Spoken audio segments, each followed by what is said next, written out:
Salut à tous, on se retrouve pour une vidéo débrief concernant la victoire du Barça 2-1 en Turquie face à Galatasaray. Bien évidemment que c'est un résultat très important parce que grâce à ça, on arrive à se qualifier pour les quarts de finale de l'Europa League. Et en plus de ça, on arrive sur une bonne dynamique pour le Classico qui arrivera dès dimanche. Donc c'est quand même une très bonne chose. On va commencer directement par la compo. Et il y a eu quand même deux petites surprises. Je ne cache pas que moi j'étais contre. J'avais fait une vidéo avant match et je vous avais donné ma compo. Mais Eric Garça et Adama, j'étais pas trop pour. Alors par rapport à Adama, franchement, j'aurais mis Dembélé, je vous avais dit dans ma compo, mais je comprends totalement le choix, ça ne joue pas grand-chose entre les deux selon moi. Maintenant, Eric Garça, j'aurais préféré Araujo, parce que pour moi, dans ce genre de match-là, tu mets Araujo, tu es beaucoup plus serein défensivement, et c'est automatique, hein, quand tu es plus serein défensivement, ben, offensivement aussi, tu es plus à l'aise, plus fort et plus dangereux. Donc du coup, c'est par rapport à ça. Maintenant, je sais très bien qu'il a voulu le faire jouer par rapport à sa qualité de relance qui est excellente et bien meilleure à celle d'Araujo. Mais pour moi, c'était Piqué ou Eric Garcia avec Araujo et pas les deux en même temps en fait, c'est ça le truc. Donc voilà, après, il faut dire quand même qu'il a fait un bon match et que ça n'a pas posé trop de problèmes. Mais voilà, en première période, ça a commencé un petit peu comme je le pensais, c'est-à-dire que Galatasaray défend assez bas sur le terrain, laisse pas beaucoup d'espace et essaie de jouer en contre. Maintenant, on a vu que leur contre se faisait avec très peu de joueurs, hein. Ils prenaient pas beaucoup de risques et ils avaient quand même assez peur de laisser des espaces dans leur dos. Je pense qu'ils ont bien analysé le jeu du Barça et ils ont compris que s'il y a un peu d'espace, le Barça de Xavi à l'heure actuelle, ils arrivent très bien à les utiliser ces espaces-là. Parce que ok, on a une équipe qui joue beaucoup en possession, qui arrive à trouver les brèches suite à une erreur où ils sont très patients, tout ça. Mais le Barça d'aujourd'hui, c'est très très bien exploiter les espaces. Et ça, ils l'ont bien compris. Donc du coup, ils ont essayé de boucher un maximum les espaces. Et puis aussi d'avoir un gros marquage sur Adama. On a vu deux, voire trois joueurs à chaque fois qu'il tenait. Mais après, pour moi, ça n'excuse pas trop sa première période qui a été mauvaise.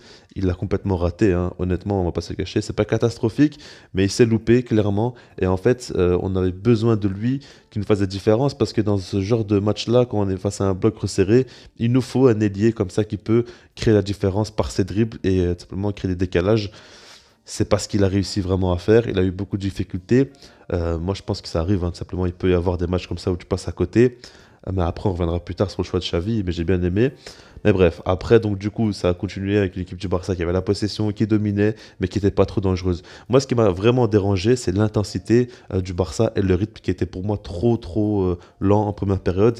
Et ça m'a pas du tout plu. Par exemple, Pedri en première période, il commençait un petit peu doucement. Bon, je cible lui, on pourrait parler de tous les joueurs et surtout du collectif, mais pour moi, ça représente assez bien. On voit que dans ces duels, voilà, il était un petit peu, pas nonchalant, parce que ça ne le ressemble pas, mais il était un petit peu juste, on va dire, il n'était pas assez dans l'intensité, il rentrait pas assez dans les duels, tout ça, et ça me dérangeait clairement, parce qu'on voyait que le Barça voulait un petit peu jouer très calmement, dominer la rencontre, et réussir à avoir une supériorité face à Galatasaray, et puis marquer un but en dominant vraiment l'adversaire. Enfin, je sais pas trop, mais c'est l'impression que ça donnait. Après, je pense pas que Xavi était vraiment très satisfait, parce qu'on l'a vu qu'il était en train de s'énerver sur les joueurs, mais c'est normal, parce que moi, j'aime pas du tout voir le Barça comme ça, qui manque beaucoup d'intensité et de rythme, parce que c'est comme ça qu'ils peuvent faire mal à n'importe quelle équipe. Et là, ça n'a pas été le cas pendant un long moment.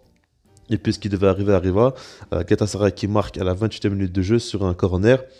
Alors c'est Ferran Torres qui était au marquage et qui a fait une erreur. Maintenant Ter Stegen il ne bouge pas encore une fois sur la frappe.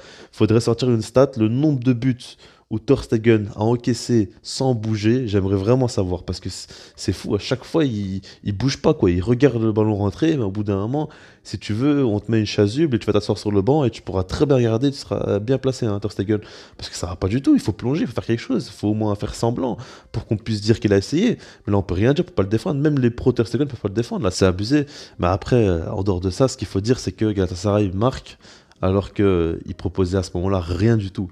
Le Barça surdominait la rencontre, mais surtout qu'il manquait un peu d'efficacité. Et puis surtout, ils arrivaient trop rarement à se rendre dangereux. Je me souviens notamment de Frenkie de Jong qui a eu une belle occasion sur une grosse passe de Busquets. Il frappe pied gauche, il la met un peu à côté. Mais mis à part ça, il n'y a pas énormément de situations dangereuses côté Barça en première période.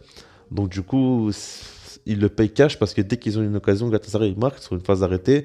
Alors ça fait longtemps que le Barça encaissait plus sur corner, mais il y avait une période où ils encaissaient énormément, ils ont quand même progressé, mais là ils ont été défaillants, surtout Ferran Torres, hein, qui s'est loupé, et en fait il était un petit peu en retard et il a voulu jouer avec son pied, et voilà quoi, il s'est fait avoir par Marcao, j'aime pas citer son nom. Mais bref, après ça, le Barça a un petit peu accéléré le rythme, mais après, c'était pas non plus incroyable, quoi. Je pense qu'en première période, il y a eu vraiment un gros problème là-dessus, de l'intensité et le rythme mis dans le match, tout simplement. Je pense qu'ils sont mal rentrés dans cette rencontre, même si qu'ils étaient assez à l'aise dès le début de match, mais il manquait de vitesse dans les transitions, dans les passes, tout simplement. Et après, ils arrivent quand même à marquer parce qu'on a la chance d'avoir un crack de notre effectif, un joueur qui va certainement marquer sa génération. Et ce joueur-là, il s'appelle bien évidemment Pedri. Alors, il y a une très belle passe de Ferran Torres. Il nous fait un peu une passe cachée à la Busquets, j'ai l'impression limite, parce que le défenseur s'en allait vraiment pas à ce qu'il a joué à Pedri.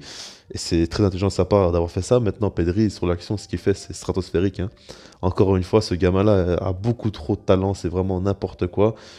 Mais le but qui met en fait déjà le sang-froid, le calme, alors qu'on est dans un stade qui est complètement bouillant, un public qui lâche pas son équipe. Chaque fois que le Barça touche la balle, ils se font siffler, tout ça, c'est quand même assez tendu. Ben lui, il reçoit la balle dans le grand rectangle. C'est un moment important parce qu'on sait très bien, je pense que Xavi a dû les briefer là-dessus, qu'à partir du moment où Galatasaray met le premier but, ils ont un gros avantage psychologique et ils vont tout miser sur la psychologie et pas sur le terrain, pas sur les qualités individuelles, pas sur le pressing ou quoi. On savait très bien qu'ils avaient tout misé là-dessus. Et puis il y a Pedri qui arrive à feinter deux joueurs et après marquer. C'est exceptionnel, franchement c'est exceptionnel, c'est de la très grande classe. Ce qu'il nous propose Pedri, au niveau du sang-froid, au niveau de la précision, c'est parfait quoi, tout simplement c'est parfait. Et ça fait beaucoup de bien au Barça parce que comme je l'ai dit, le premier but de Galatasaray, c'est la meilleure chose qui peut leur arriver. Après, vous allez me dire, c'est logique de marquer en premier, c'est toujours mieux. Mais là, vraiment, dans ce genre de match-là, quand tu joues chez toi face au Barça, ça se joue en un match parce que du coup, le match aller ne comptait pour rien du tout. Ah bah, du coup, là, tu dois tout donner.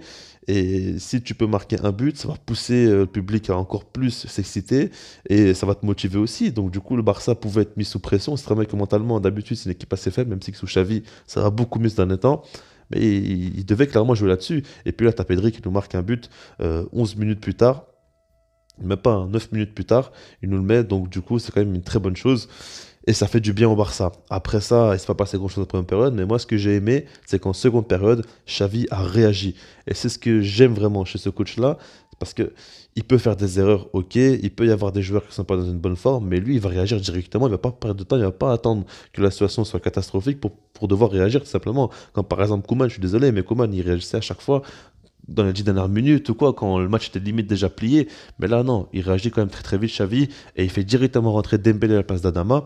C'est logique, Adama, je vous l'ai dit, il a raté son match. Il nous a fait notamment un très bon centre pour Aubameyang à un moment donné. Bah, à part ça, il nous a proposé trop peu de choses dans cette première période.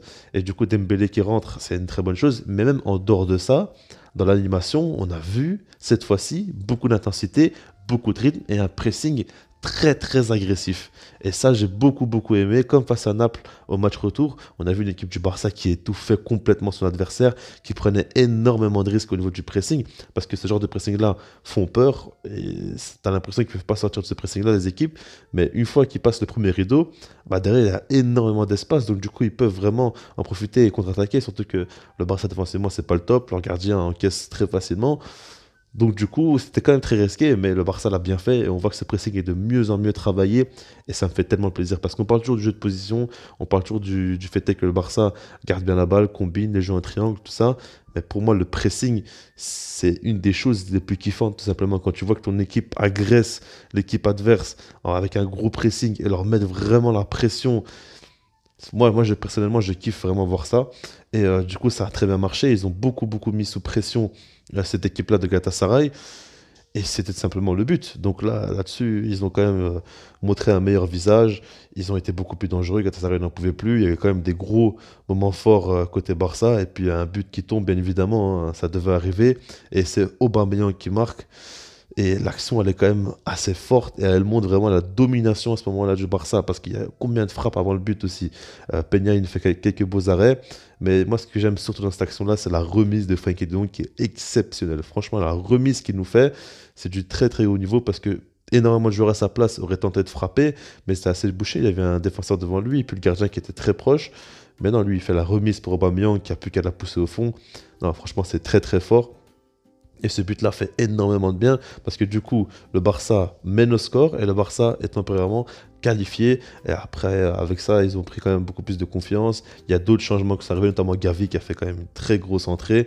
J'ai beaucoup, beaucoup aimé son entrée et je sais pas ce que vous en pensez, mais je trouve que Gavi, c'est vraiment un joueur qui est fait pour les gros matchs. Quand on voit avec l'Espagne, les matchs qu'il avait fait en Ligue des Nations notamment, quand on voit avec le Barça, généralement quand il joue des gros matchs, il répond très fortement présent. Même face au Bayern, tout début, quand Xavi était arrivé, il avait joué titulaire et pour moi, il m'avait impressionné. C'était le joueur vraiment qui sortait du lot. Mais Gavi, il a un truc où quand il arrive dans les gros matchs, il rentre dedans, quoi. Il est vraiment très agressif et d'habitude, c'est un petit défaut chez lui parce qu'il est un peu trop agressif.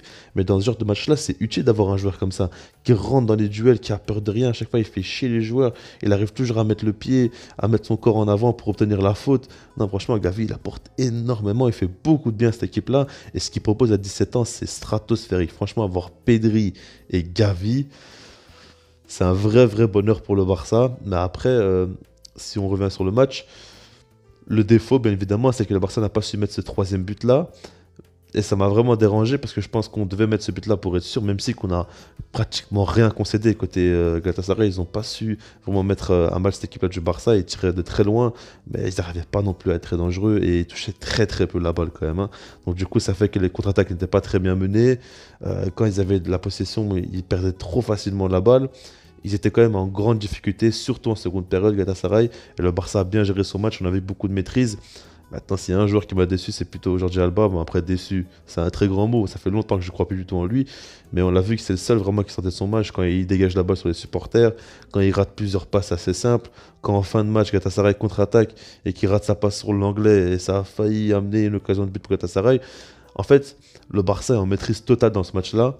Mais lui, c'est le seul dans l'équipe qui stresse, alors que Galatasaray ne propose absolument rien. Enfin, je ne comprends pas comment c'est possible d'être aussi faible mentalement. Et pour moi, c'est pas possible de compter sur Jordi Alba pour la suite. Mais enfin, bref, on va quand même retenir le positif. Le Barça qui gagne, qui va se qualifier pour les quarts de finale. Il y a un Classico qui arrive quand même très rapidement. Donc, du coup, il y a beaucoup de choses qui nous attendent. Je sais pas comment vous en pensez par rapport au match. Et puis, sinon, moi, je vous dis peace.